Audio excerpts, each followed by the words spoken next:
એક સંત એક જણના ઘરે ગયા. ભક્તના આ ટેબલ કોનું? ભગવાન. આ ટીવી પરમાત્મા.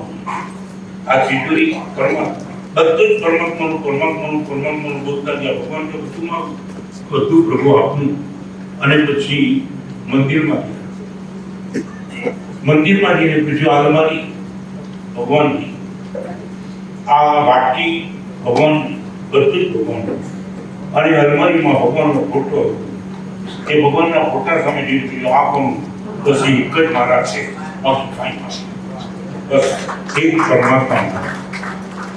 આ એક વાત જો આપણા મગજ સર્વસ્વપતિ હેતુ રહી જાય, મારા રૂપનું કારણ પ્રભુ આપ, મને સારી પત્ની મળી તો પ્રભુ એનું કારણ આપ, મારો વિનય દીકરો મળ્યો તો પ્રભુ એનું કારણ આપ, મારા પેટમાંથી ભગવાન સવારના પૂર્વમાં મળ સુધી થાય એનું કારણ પણ આપ, અને યુરિનના બે ટીપા નીકળે એનું કારણ આપ.